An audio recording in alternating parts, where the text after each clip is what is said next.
Hello and welcome to Marhaba Arabic 3.0. In this video, we will be discussing some more special characters, namely Ta Marbuta, Laam-Alif, and Alif Maqsuura. So for those of you who do have a copy of our Self-Teach Arabic book, you will know that special characters is step 4 of the 4 steps to reading and writing Arabic. But if you don't, you can purchase a copy via the link in the description below. So let's jump right into the special characters, starting off with the special character Ta Marbuta, which looks like this. Okay, and a quick definition, well, it's a special version of the letter Ta. So the original Ta from the 28 letters of the Arabic alphabet, Alef, Ba, Ta. But rather than being an open Ta, you can see with this Ta Marbuta, it's tied like a knot. And Marbuta means tied. That's where the name comes from. So it is a special version of the original Ta that you know from the Arabic alphabet. Now the purpose of Ta Marbuta is to indicate that a noun or adjective is feminine, and it is only ever written, Ta Marbuta only ever comes at the end of a word. Now in this video, we'll only be discussing how Ta Marbuta appears and how it sounds. To jump into the topic of nouns and adjective and gender, feminine, masculine, is a more advanced topic. So we just want to focus on how it looks and how it sounds. So firstly, Ta Marbuta has two shapes. It is either standalone or joined. We will look at the standalone version first, which is exactly like the one here. Okay, you will notice that Ta Marbuta looks exactly like the letter Ha, like Ha, Waw, Ya in the Arabic alphabet, the standalone version of Ha, but instead with two dots on top. Okay, and the joined version is again exactly like the letter Ha when it is in its final form, but instead it has two dots on top. So here we have the words kuratu and madrasatu. Okay, and you can see how Ta Marbuta is in its standalone form and its joined form. Now, what we want to do is look at how we pronounce this special character. So how do we pronounce this special character, Ta Marbuta? Well, it's quite simple actually. When Ta Marbuta is carrying any one of the three vowels which we know are Fatha, Dhamma, Kasra, it is pronounced in exactly the same way as your normal Ta letter from the Arabic alphabet. That is Alef, Ba, Ta, the Ta. We know when the letter Ta is carrying a Fatha, it is pronounced Ta. When it is carrying a Dhamma, it's pronounced Tu.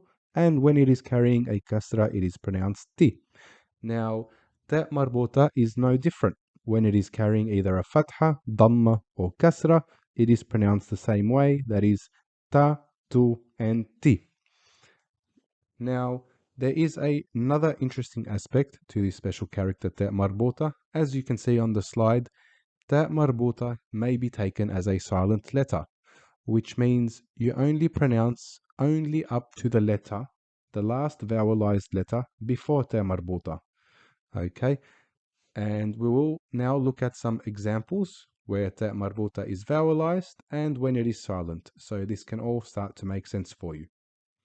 The first word we're going to look at is kuratu. So here the Ta Marbuta is being pronounced. It has a Dhamma. We say kuratu. You can see here it's marked in red. Kuratu. So you can see that it is pronounced very much the same as a normal Ta. Kuratu, which means ball. Now, we can also take that as a silent letter, in which case we only pronounce up to the last letter, as I've marked it in red here, the Ra Fatha, and we do not pronounce the Ta Marbuta whatsoever. It becomes a silent letter, and in which case we say Kura, Kura, which also means ball. Kuratu, Kura. We will look at another example here. Madrasatu. Again, pronounced exactly like your normal Ta. Here, obviously, it's in its joined version. So we pronounce madrasatu. Madrasatu when it is vowelized. When it is silent, again, we are going to stop on the last letter just before ta marbuta, the last vowelized letter, which is seen fatha, and we say madrasa. Madrasatu, madrasa. Kuratu, kura. Perfect. So let's look at some more word examples now. So here you can see the word examples have been split up into two categories. The first one being when ta marbuta is silent and we don't pronounce it, and when ta marbuta is vowelized and we do pronounce it. And we will begin with silent ta marbuta. The first word is tayyara. So you notice here, we are only pronouncing up to the last vowelized letter before ta marbuta, which is ra fatha. Tayyara, which means pilot. And the same for the next example, nahla. We are pronouncing up to the lam, which is the last vowelized letter. That will be silent, and we say or pronounce the word as nahla, which means bee. Zahra, which means flower. Again, we're pronouncing up to the last vowelized letter, which is marked in green, the ra. We are saying Zahra. Tabiba. The last vowelized letter here is ba fatha. So we're taking the ta marbuta as silent. And if we do that, we just pronounce up to the ba fatha. Tabiba, meaning doctor.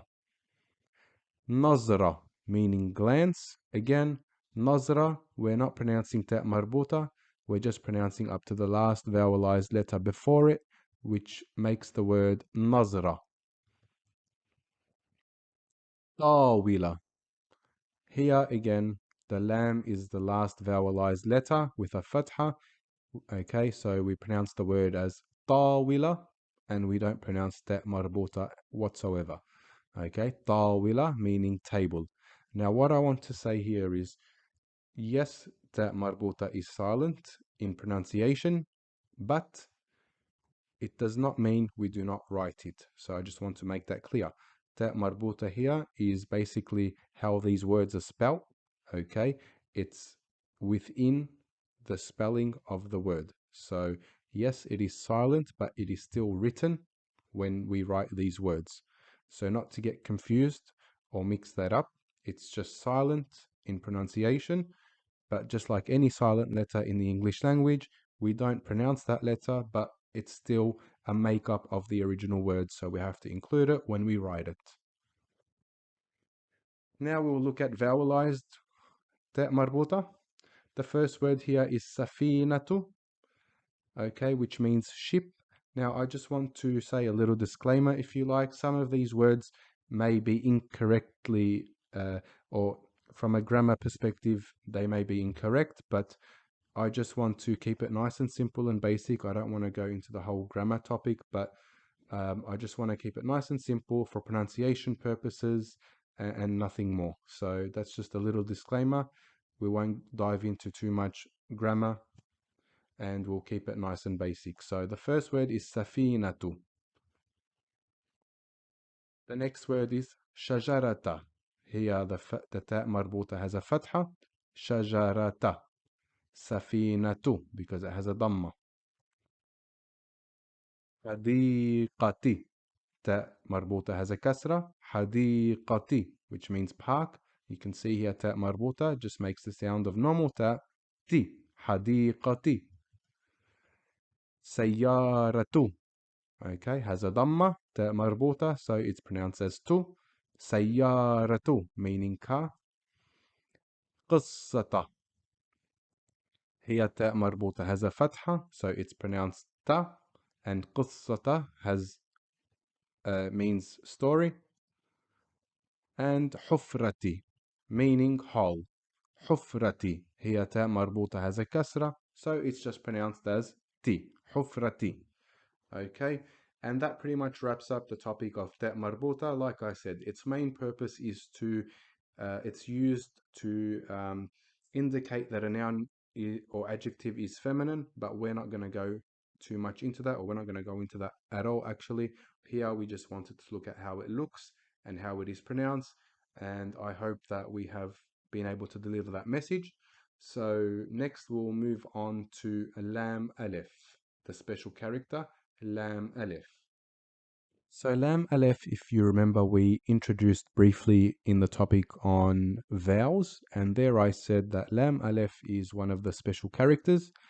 So what we're going to do here is just to explain a little bit more about Laam-Alif, but really there isn't much more to it.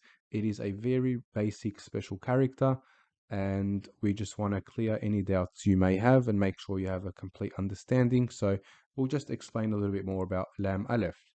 So Laam-Alif obviously looks like this. You can see the Lam followed by the Aleph, and it is just a special way of writing the letter Lam followed by the letter Aleph. Okay, and yeah, that's the definition. Now we'll look at how Laam-Alif looks. Basically, it has a standalone form and a joined form. Okay, so here we can see a word example where Laam-Alif is standalone, obviously because waw is one of the 6 righty letters which don't join to the left. So here Laam-Alif is standalone, and this word is dulab, which means wheel. So Laam-Alif is just pronounced like your Lam Fatha La, followed by Aleph, which is a long vowel, La, dulab. Here we can see it in its joint form. The word salam, obviously seen can join to the left. So here, Laam-Alif looks like this when it is joined to other letters. So in its joint form basically. And the word is salam, meaning peace. So now let's look at some more examples of the letter or the special character, Laam-Alif. Here it's in its standalone form. The word is dular, which means dollar. Dular, dollar. Rula, which is a name. Sukula, which is chocolate. And here again, it is in its standalone form. So as in the previous word, lama, shining, lama. Okay, again in its standalone form. And milad, here in its joint form, milad. Okay, it's just lam with an aleph long vowel after it. Special way to write it. That is all. Don't overcomplicate it, please. Kalam, kalam. Okay, kalam. Here again in its joint form, bala, bala. Once again in its joint form, bilad. Again in its joint form, bilad. You'll notice lam aleph is just the letter lam, followed by aleph, which is a long vowel, so we pronounce it as la, like bilad, bala, kalam, milad, dular, rula, shukula, lami'. Okay, that concludes lam aleph. Now we'll move on to Alif Maqsuura. So Alif Maqsuura is the final special character for this particular video, and we'll jump straight into it now. This is how it looks, and a quick definition of Alif Maqsuura. It is a special version of the letter Aleph, okay? Special version meaning it is written in a different way. However, from a pronunciation perspective, Aleph Maqsuura is pronounced just like your standard Aleph. It is no different. It just looks different in the way that it is written. And again, it does open the door up to a completely another topic, which is more advanced. So we don't want to discuss why it is the case. Why don't they just use your normal Aleph? Where did this character come from? For now, we just want to keep it very simple and basic. Okay, this is how Aleph Maqsuura looks, and it is pronounced just like your standard Aleph. Okay, now Aleph Maqsuura only ever appears at the end of a word, the same way that Marbuuta only appears only at the end of a word. Now, Aleph Maqsuura again, like Laam-Alif and Marbuuta, has a standalone and joined form. So let's look at each one individually now. Here it is in its standalone form, obviously the same as above. And we'll look at a word, ishtara, which means bought. Okay, ishtara. Let's look at it in its joint form. Masha, masha, which means walked. Okay, so ishtara, masha. So it is pronounced exactly the same way. You can see nothing different. Ishtara, masha, as if there was an aleph at the end, a normal vertical stick aleph that you learnt from the very beginning.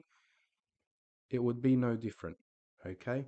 But in this case, it's the special character Alif Maqsuura.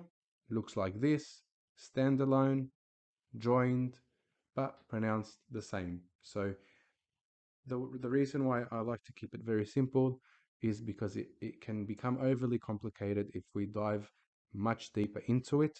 And obviously here we are just learning how to read and write Arabic at the very basic beginner level. So all you need to take away from this is Alif Maqsura is pronounced the same way that Alif is at the end of a word, but it just looks different, and it looks like this in its standalone form and its joined form.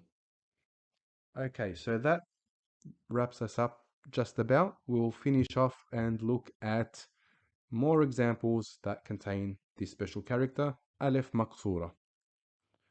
Zikra. Okay, sorry, this word is Dhikra, memory. Huda, which is just a name. Ishtara means bought, same example from previous one. Rawa, which means told. Salwa, which is just another name. And obviously in the first row, it's just all words that have a standalone Alif Maqsura. Let's look at words that have a joined Alif Maqsura, and you can see they're all at the end of the word. So this word is musiqa, which means music. Isa, which is a name. Ila, which means to. Masha, again from the previous example, means walked. And mustashfa, meaning hospital. Okay, I hope this video has been helpful, and if you did find it helpful, you know what to do next. But I do just want to say, please don't overcomplicate these special characters. I like to keep them nice and simple and basic, so that way you can take them in and learn them the same way. So like I said, if this video has been helpful, you know what to do next, and I hope you have a great day.